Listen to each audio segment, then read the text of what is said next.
Now, let me ask you something. We just played that game.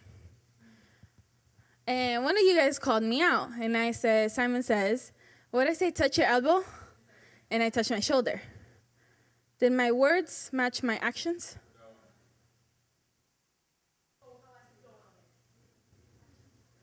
How many of us, our words match our actions? We come here on a Friday and we say, all I need is you, Lord.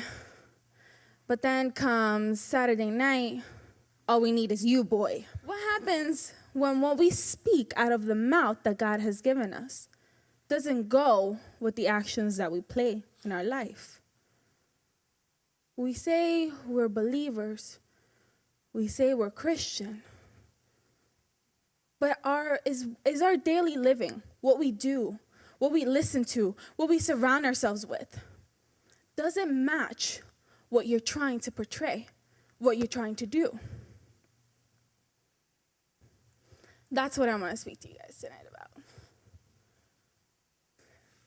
Did you know that 65% of your communication is nonverbal? Yes. So, could it be true that actions do speak louder than words? Do your actions. And I ask that you right now look into your heart, look into your life. Right now, what you're trying to do, what you're trying to portray, who you're trying to be, are your actions matching that? Are your actions matching those words? You're speaking something, but you're not acting upon that. We say we love God. We say we honor God. We say we want to obey God. But something as simple as a tithe and offering. If your mama gave you $10, $1. See, I got my mouth right this time. $1 to give to God.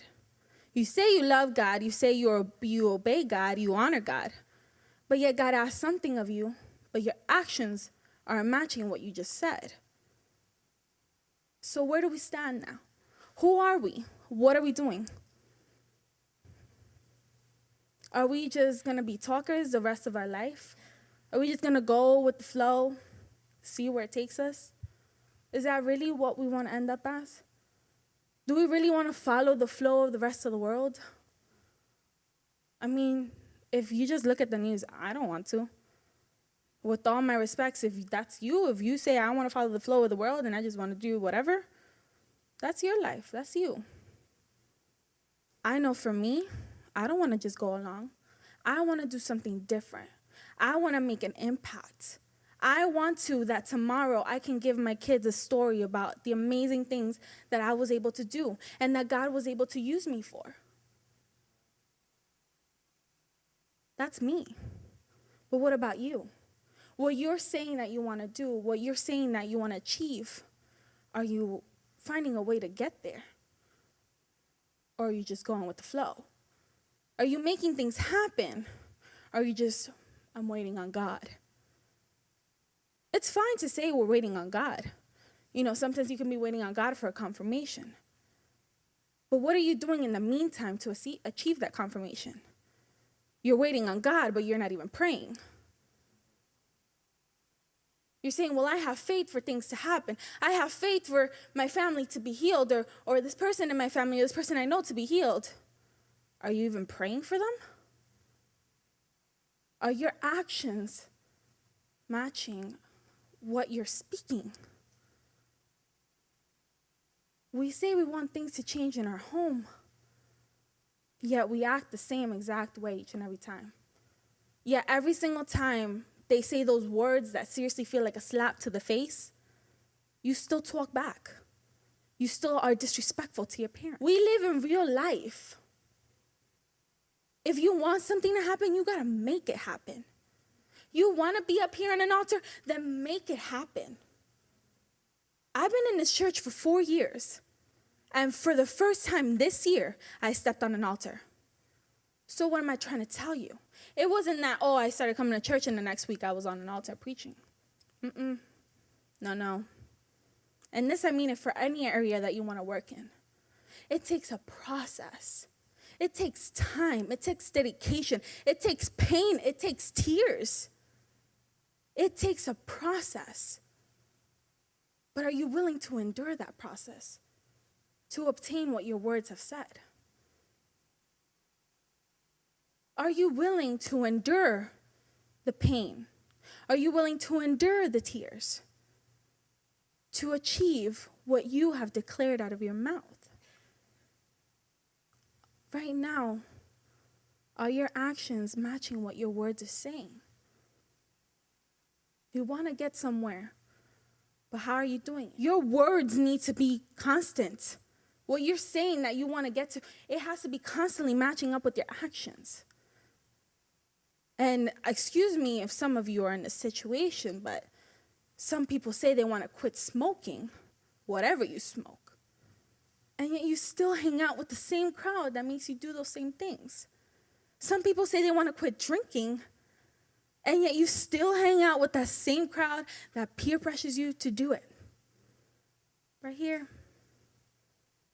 It took a process. But you know what it took at first, before getting to the process? A decision. A decision to make my actions match my word. I wanted to get out of somewhere, but how was I going to get out? Sure wasn't hanging out with the same people. It sure wasn't doing the same exact things. I wanted to make it to school, and I had to pay my own stuff. So what did I have to do? I had to find ways to make it happen. I had to find ways to make money. I had to find ways to get financial aid. Whoop, whoop, thank God for that. Make things happen. Don't just be a generation that just speaks and, all right, that's it. Don't let us continue to be called that lost generation. I don't see a lost generation. I see a generation that people have lost hope for. But I thank God that I see that God is bringing that hope back in. Are you willing to make the decisions for the rest of your life? Are you willing to shut down those words that you really want to say, that you really want to make happen because of a past, because of what you've seen, because of what has happened, because of the mistakes others have made? Are you willing to shut down your desires, your visions, your dreams out of a fear of maybe not getting there, out of a fear of failing to get there? This is human skin.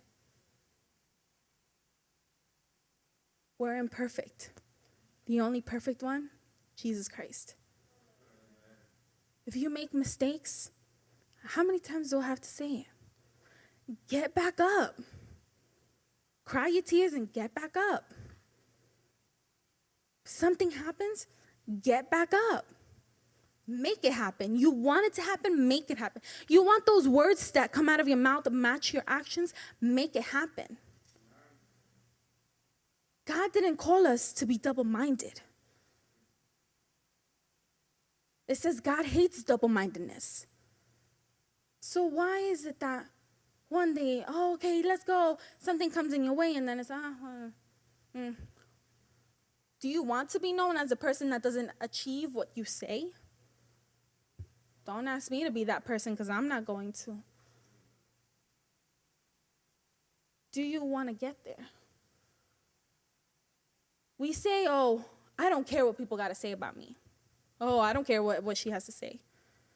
But yet we stop our dreams, what we want to do, going to church, because somebody said something.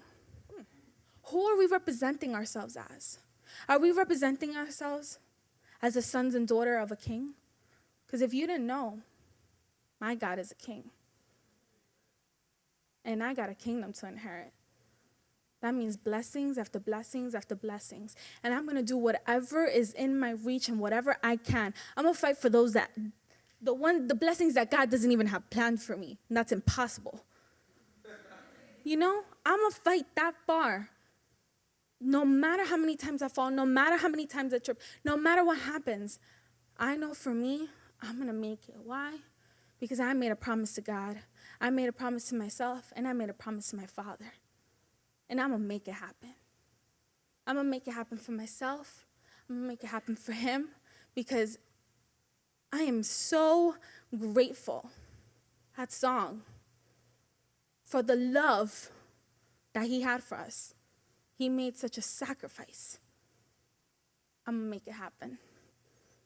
He did that for me. I think I can sacrifice a few little things for him. Because what we sacrifice here on earth, very few little. And it has to do, I don't know if you guys were here on Sunday for the tithes and offering that Manny gave. That was amazing. There's a key that we need to unlock the door.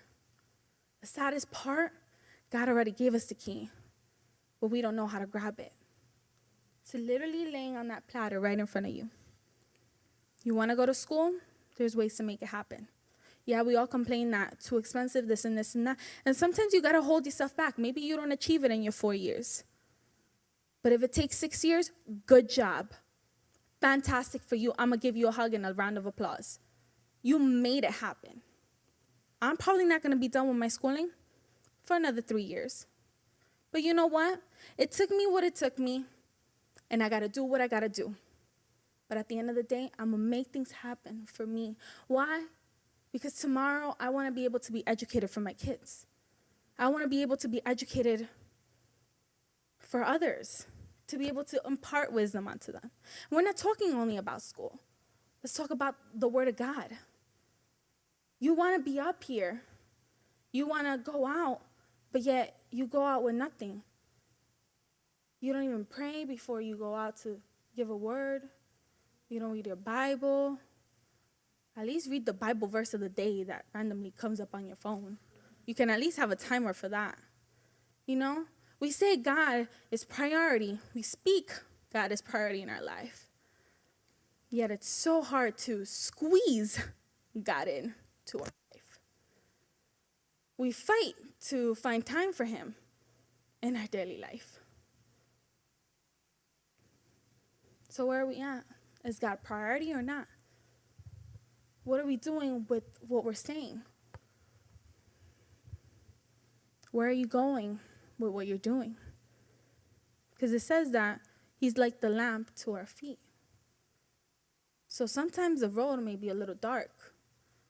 But if the word says that he's a lamp to my feet, that means that as I go directed by him, the path will be clear.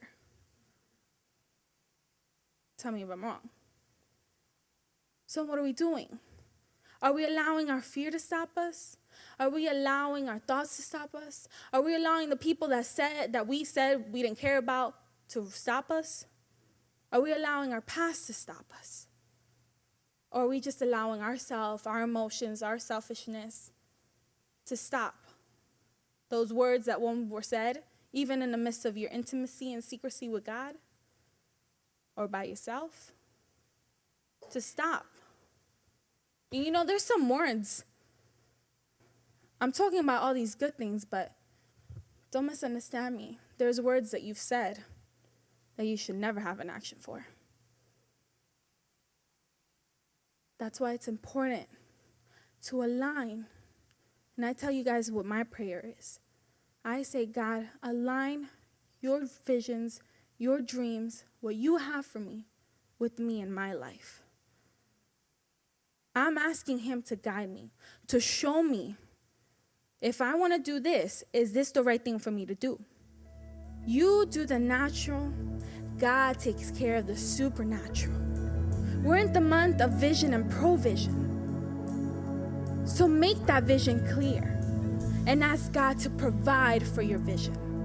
Ask God to make things happen, to show you how to make it happen, to show you the way, to be that light unto your feet that shows you the path. Even when it all seems dim, even when it all seems so unclear, even when it all seems so confusing, God will come through. But it takes that process. It takes building that faith, building that character, building that you.